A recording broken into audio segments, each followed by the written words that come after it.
Bonjour tout le monde, j'espère que vous allez bien. Alors aujourd'hui, pour notre lecture de premier chapitre, ça va être le parcours d'Orlane et Mélanie d'Alex Zessena. Euh, le lien vers sa page Amazon va être par ici. Bon midi, catastrophe, j'espère que tu vas bien. J'espère que tu passes une bonne semaine jusqu'à maintenant. Alors sans plus tarder, on va aller sur la page de vente avec le petit résumé qu'il y a ici. Euh, Orlane, une jeune humaine âgée de 18 ans, et Mélanie, une androïde et sa meilleure amie, travaillent toutes les deux à l'auberge du Ronronneur. Avec la fête d'Ardonville qui arrive très prochainement, les commandes de nourriture pour la restauration sont plus conséquentes.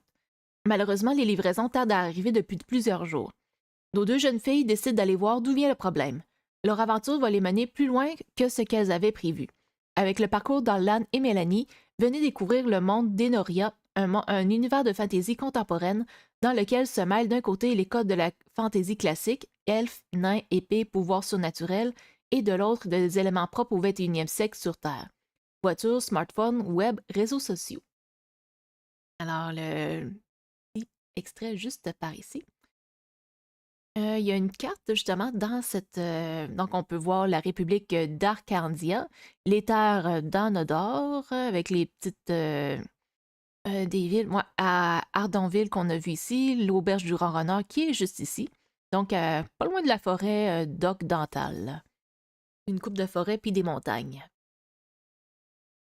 Chapitre 1. La sportive matinale. Sur la planète Enoria, à l'est des terres d'Anodor, dans la forêt d'Ocdental du comté de Cerulia, une jeune fille humaine fait son jogging matinal à 5h07 du matin. Le soleil vient à peine de se lever. La jeune fille est habillée comme n'importe quelle sportive. Un sport top bleu ciel très moulant, un mini short noir très court et très moulant également, des chaussettes blanches et des chaussures de sport faites pour la course de couleur bleu ciel assorties à son haut. Sur ses hanches est attaché un sac banane, bleu ciel lui aussi, et dans lequel se trouve son téléphone mobile. Le tout provient de la marque Astorga, une des plus grandes marques en matière de sport. Cette jeune fille a des cheveux blonds coiffés carré court et des yeux marron clair. Ayant un très beau visage et une très belle silhouette, celle-ci met bel et bien en avant la sportive de haut niveau qu'elle est. Le chemin qu'elle emprunte pour son jogging commence à grimper. Pour n'importe qui, cela demanderait davantage d'efforts pour pouvoir marcher dans cette côte, encore plus pour pouvoir y courir. En revanche, pour la jeune fille, elle fait cela en courant très facilement, son visage n'exprimant aucun signe d'effort physique. En continuant le chemin qu'elle emprunte en courant dans la forêt d'Ocdental, celui-ci varie. Parfois, il grimpe. Par moments, il descend. Les virages sont plutôt assez nombreux. Un parcours assez difficile pour n'importe quel coureur, sauf pour la jeune blonde qui court ainsi depuis 35 minutes avant d'entamer une côte plutôt impressionnante à grimper. Elle effectue des petits bonds en avant afin d'appréhender celle-ci de la manière la plus optimale tout en gardant son rythme de course. Elle y arrive, et cela sans montrer sur son visage ne serait-ce qu'un moindre signe d'effort physique. Après avoir grimpé cette côte, le chemin devient plus stable, et plus la jeune blonde avance, plus les arbres se font moins nombreux. Petit à petit, elle ralentit sa course et finit par marcher, non par signe de fatigue, mais pour pouvoir profiter de la vue qu'elle aura à destination de ce chemin. Elle arrive à un point de vue à environ 200 mètres d'altitude vers 5h32. S'arrêtant jusqu'à la barrière en bois, elle admire le paysage, avec le soleil qui éclaire de sa faible lumière. Une vue sur les plaines des terres d'Anodor. Ce qui caractérise ce territoire, c'est la très grande présence de ruines et de vestiges de l'ancien empire raneltéen qui y sont disséminés. En fait, il est même très difficile de les rater lorsqu'on parcourt les terres d'Anodor en voiture. L'ancien empire raneltéen était une très puissante civilisation humaine qui a pris fin il y a environ 3 siècles et demi. S'en est suivi une ère d'obscurité religieuse pendant environ 2 siècles et demi, puis l'arrivée de l'ère numérique actuelle. La jeune fille sort de son sac banane une petite bouteille qu'elle boit d'une traite. Jetant cette bouteille en plastique dans une poubelle adaptée pour déchets recyclables, elle reprend immédiatement sa course dans le chemin inverse. Après s'être éloignée du point de vue, elle emprunte un chemin différent pour se diriger vers l'est. Cela l'amène à quitter la forêt d'Ocdental pour courir sur un chemin longeant une plaine dégagée. Sa course s'achève à 6h18 vers une grande maison, avec au-dessus de la principale porte d'entrée une représentation d'un chat orange et blanc en train de dormir et la mention auberge du ronronneur. Un court chemin mène à cette porte avec de chaque côté 2 bancs. La jeune fille s'assoit sur l'un d'eux. Orlane! Appelle la voix d'une jeune fille en provenance de la porte. La jeune fille tourne sa tête vers la gauche. Elle voit une jeune fille aux cheveux châtains qu'elle connaît très bien. Chapitre 2. L'ami androïde. Orlan! Appelle de nouveau la jeune fille aux cheveux châtains. La jeune fille blonde, qui s'appelle Orlan, se lève et prend la jeune fille aux cheveux châtains dans ses bras. Ah, salut Mélanie, je voulais pas te réveiller. Pas de problème, on n'a pas encore commencé à préparer les petits déjeuners pour les clients. La jeune fille, qui s'appelle Mélanie, a des cheveux châtains coiffés en couette basse. Ses yeux sont verts et son air est très joyeux, la rendant ainsi très mignonne. Elle porte un t-shirt rose moulant, une mini-jupe courte plissée blanche, des longues chaussettes hautes blanches moulantes et des baskets citadines roses de la marque Canters. Quand on la regarde, elle a l'air d'une jeune fille vraiment très ordinaire comme les autres. Mais elle a une particularité. En effet, sur chacune de ses tempes, on y trouve un implant circulaire blanc, avec à l'intérieur un cercle tracé en vert et lumineux. Cela indique que Mélanie est une androïde. Sur la planète Enoria, il y a environ 30 ans, l'intelligence artificielle a commencé à se développer. Servant dans énormément de domaines, notamment dans le tri des données afin de pouvoir travailler plus rapidement, celle-ci s'est manifestée également à travers des êtres dits artificiels. Ainsi, les robots et les androïdes sont nés. Bien sûr, leur arrivée a été vue au départ d'un très mauvais œil, générant une vague de haine inexpliquée de la part des humains. Car oui, de toutes les ascendances, contrairement aux elfes ou même aux nains pour ne citer qu'eux, les humains sont quasi naturellement propices à haïr des individus qui seraient différents, voire vraiment un tout petit peu, même d'autres humains. Alors imaginez des robots et des androïdes. Mais dans les terres d'Anodor, son actuelle dirigeante Orala Ordelam, ancienne aventurière demi-elfe, ensuite devenue chef d'État, a décidé que les robots et les androïdes sont dorénavant considérés comme étant des êtres à part entière et des citoyens, tout comme les humains, les elfes, les nains, ainsi que d'autres ascendances.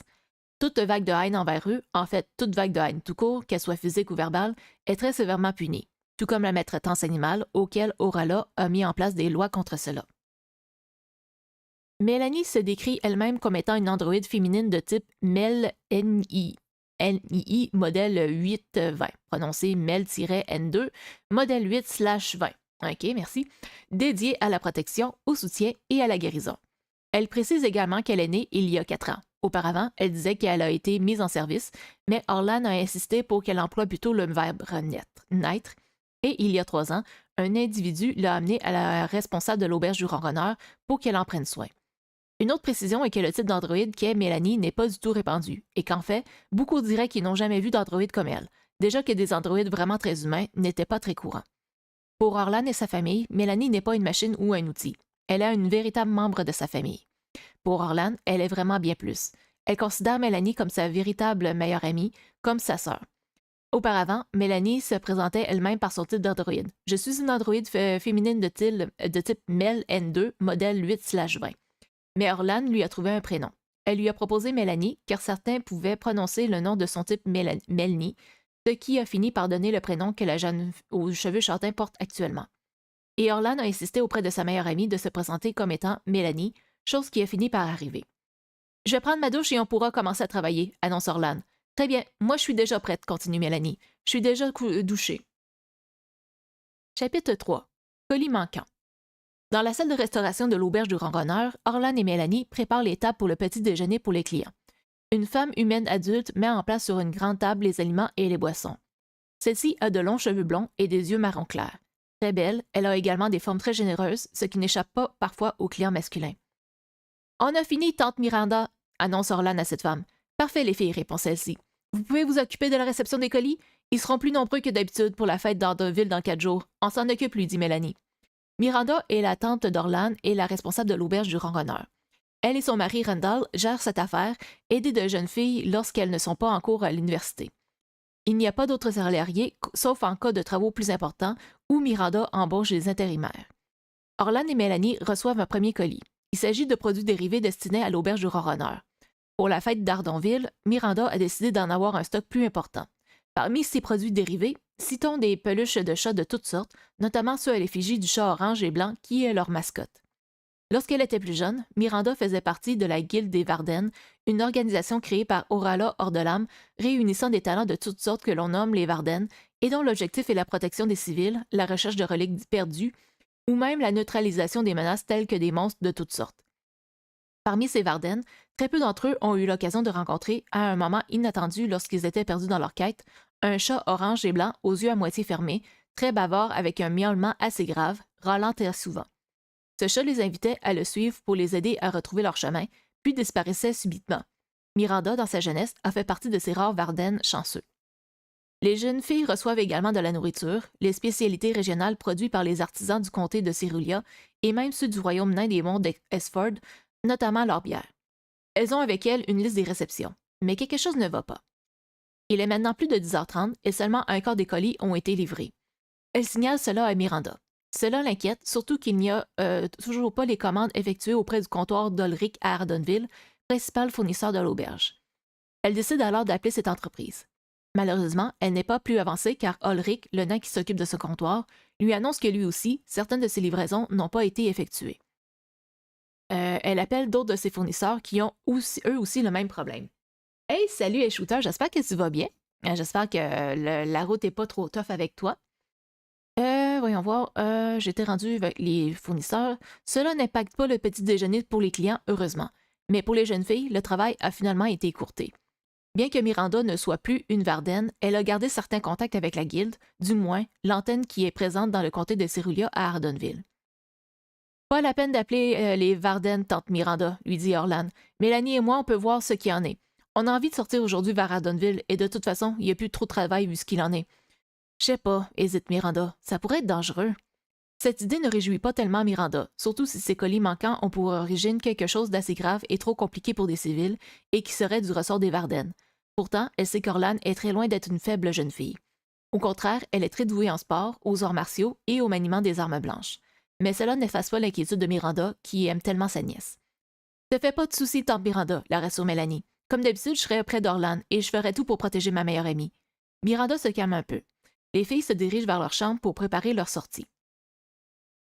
Chapitre 4. Épée longue et fusil plasma. Orlan et Mélanie se dirigent chacune vers leur chambre.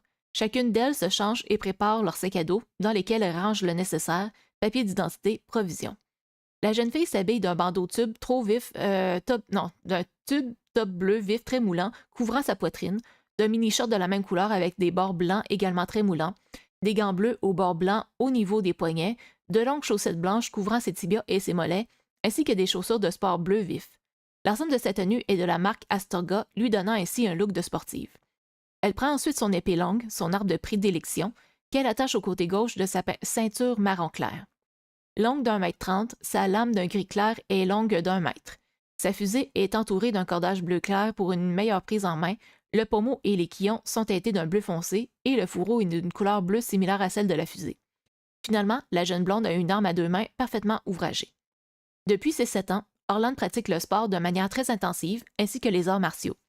Lorsqu'elle avait 9 ans, sa rencontre avec un des clients de l'auberge va la marquer toute sa vie. Il s'agissait de Philippe Livadi, le très fameux maître d'armes itinérant, spécialisé dans l'enseignement de l'épée longue et de ses techniques les plus avancées. Beaucoup de ceux qui le connaissent sacrifieraient énormément pour pouvoir apprendre de ses enseignements. Orlan a été parmi les rares chanceux à faire partie de ses élèves, et dans sa préadolescence, elle était quasiment aussi douée qu'un jeune adulte. Philippe Livadi était venu plusieurs fois dans l'auberge, mais très rarement.